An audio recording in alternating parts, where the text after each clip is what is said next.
दुर्गा सोरेन सेना की केंद्रीय अध्यक्ष जयश्री सोरेन पहुंची दुमका। खिजूरिया स्थित शिबू सोरेन के आवास में की प्रेस वार्ता। कहा, पिता के अधूरे सपनों को पूरा करने के लिए बनाया गया है संगठन। दुमका के खिजूरिया स्थित झामुमो सुप्रीमो शिबू सोरेन के आवास पर दुर्गा सोरेन सेना की कार्यकर्ता मिलन समारोह सह प्रेस कॉन्फ्रेंस आयोजित हुई। इस कार्यक्रम में मुख्य रूप से दुर्गा सोरेन सेना की केंद्रीय अध्यक्ष जयश्री सोरेन मौजूद रहीं। कार्यक्रम की शुरुआत दिशो माझी थान में पूजा अर्चना कर की गई। उसके बाद पोखरा चौक स्थित सीदो कान्हू की प्रतिमा पर माल्यार्पण किया गया। अपने समर्थकों के साथ जयश्री सोरेन खिजूरिया स्थित शिबू सोरेन आवास पहुंची, जहां उन्होंने प्रेस वार्ता के दौरान दुर्गा सोरेन सेना नामक संगठन के गठन के उद्देश्य पर विस्तार से अपनी बातें रखी। उन्होंने स्पष्ट शब्दों में कहा कि स्वर्गीय दुर्गा सोरेन के सपनों को पूरा करने के उद्देश्य से दुर्गा सोरेन सेना का गठन किया गया है। उन्होंने राजनीति में आने और चुनाव लड़ने से साफ इनकार किया है, लेकिन जो उनकी दुमका में उपस्थिति दर्ज कराने का तरीका है, जो उनके मुद्दे हैं, वह तमाम राजनीतिक लग रहे हैं। इसके बावजूद वह अपने आप को, अपने संगठन को राजनीति से दूर सामाजिक संगठन करार दे रही हैं। अब देखना यह दिलचस्प होगा कि वह अपनी बातों पर कब तक कायम रखती है। 2021 को दुर्गा सोरेन सेना का गठन 15 अक्टूबर 2021 को मेरे नेतृत्व में किया गया है। इस सेना का गठन मेरे पिताजी स्वर्गीय श्री दुर्गा सोरेन जी के अधूरे सपने को पूरा करने के लिए किया गया है। दुर्गा सेना का विस्तार पूरे झारखंड में प्रत्येक जिले में हो रहा है और जब से इस सेना का जो गठन हुआ है, तब से ये जो दुर्गा सोरेन सेना है, इसकी लोकप्रियता बढ़ती ही जा रही है और भारी संख्या में लोग इसका सदस्य बनने के लिए उत्साहित भी हो रहे हैं। मैं जहाँ भी जा रही हूँ, मुझे बहुत प्यार और सम्मान दिया जा रहा है।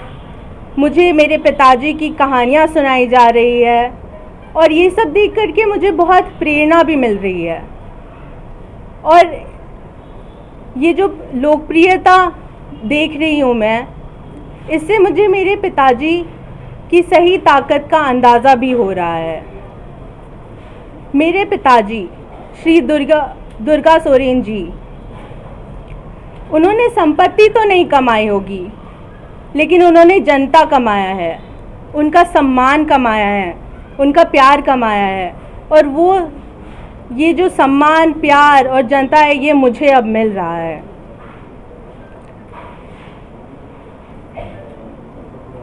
जो झारखंड के जो लोग हैं, जो आदिवासी है, मूलवासी है, दलित, पिछड़े, गरीब और विस्थापित, ये जो लोग हैं, इन सब मेरे पिताजी श्री दुर्गा सोरेन जी इन सब के लिए बहुत बड़ी उम्मीद थे।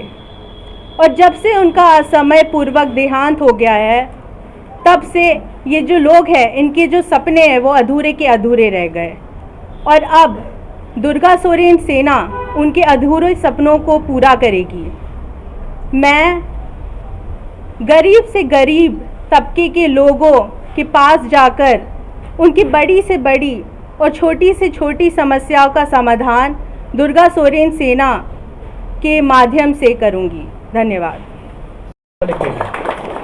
जो अधूरे सपने थे जी, एक तो क्या सपने अधूरे रह गए और उसे जेएमएम के बैनर तले क्यों नहीं पूरा किया जा सकता?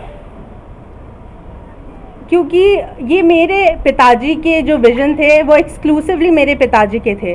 तो मैं चाहती थी कि वो मेरे पिताजी के नाम के द्वारा ही उसको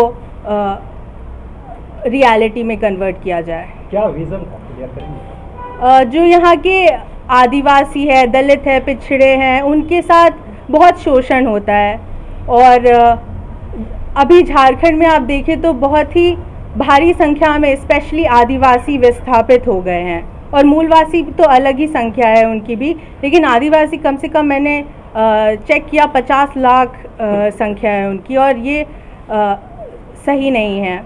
और वो हमेशा चाहते थे कि इन सबको न्याय मिले और झारखंड का विकास हो।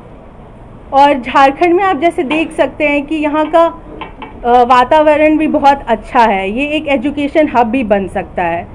और यहाँ के जो नौजवान हैं, युवक हैं, उनको नौकरी भी नहीं मिल रही, वो बेरोज़गारी के राह पे दिखाई दे रहे हैं, वो दूसरे राज्यों में जा रहे हैं नौकरी की तलाश में।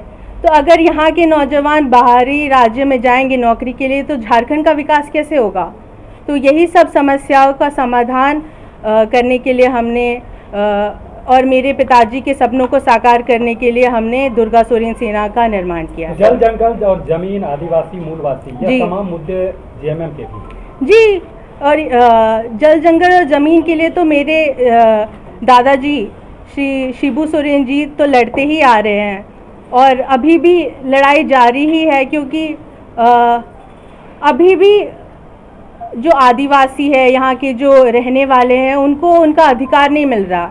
और दिख रहा है कि अधिकार देने के लिए बहुत प्रयास चल रही है, लेकिन जो बाहर की कंपनियां हैं और भूमि माफिया है, ये सब भूमि अधिग्रहण कर रहे हैं, विस्थापितों को उनका मुआवजा नहीं दे रहे हैं, उनको सही से नौकरी भी नहीं मिल पा रही है। तो उसके लिए भी हम लोग इस समस्या का भी समाधान करने का बहुत प्रयास करेंगे। अगर आपको चुनाव लड़ने का मौका मिले तो संगठन के बैनर तले लड़ेंगी या जेएमएम के बैनर तले? चुनाव के लिए तो अभी मैंने कुछ सोचा नहीं है, अभी बस मैं झारखंड का विकास के लिए जितनी चाहे उतनी मेहनत करने के लिए तैयार हूँ, क्योंकि यहाँ की स्थिति उतनी अच्छी नहीं है। और मैं झारखंड को, जैसे कि बाकी राज्यों में भी मैं गई हूँ और मुझे मौका मिला मेरे पिताजी की वजह से ही, तो फिर मैं देखती हूँ कि वहाँ की जनता को कितना सुविधा मिल रहा है पढ़ने के लिए, लिखने के लिए, और झारखंड में वो सुविधाएं नहीं हैं। यहाँ के बच्चे जो स्पेशली वर्किंग क्लास के जो बच्चे हैं वो भी झारखंड में नहीं पढ़ते, वो बाहर जाते हैं पढ़ने के लिए। इसके लिए दोषी कौन है? सरकार, वर्तमान? वो तो जनता ही बता सकती है। शोषण हो रहा है उनके साथ, सरकार फेलियर है ना इस मामले में कि स्टूडेंट की नौकरी नहीं मिल रहा है। जी, और सरकार उसकी पूरी तरह से प्रयास कर रही है इस समस्या को। नहीं, बिल्कुल भी नहीं है हम सरकार के विरोध में। सरकार के लिए हब बने शिक्षा जी, हम जरूर करेंगे। मंच शिक्षा के लिए आंदोलन करेगा छात्रों? जी, ये सरकार विरोधी नहीं कहा जाएगा? हाँ, सरकार की तो हम बिल्कुल भी विरोध नहीं कर रहे हैं। और यहाँ तक कि मुझे लगता है कि जेएमएम बहुत ही अच्छी तरीके से यहाँ की जो समस्याएं हैं उनका समाधान करने की कोशिश कर रही है। ये बस जो मैंने दुर्गा सोरेन सेना का जो निर्माण किया है, ये एक्सक्लूसिवली मेरे पिताजी के जो झारखंड के विकास को लेकर के जो सपने थे वो पूरा करने के लिए। घरेलू जरूरत की सामान के लिए ऑनलाइन ऑर्डर करें। आज ही दैनिक बाजार ऐप डाउनलोड करें। 1 साल तक फ्री होम डिलीवरी सेवा।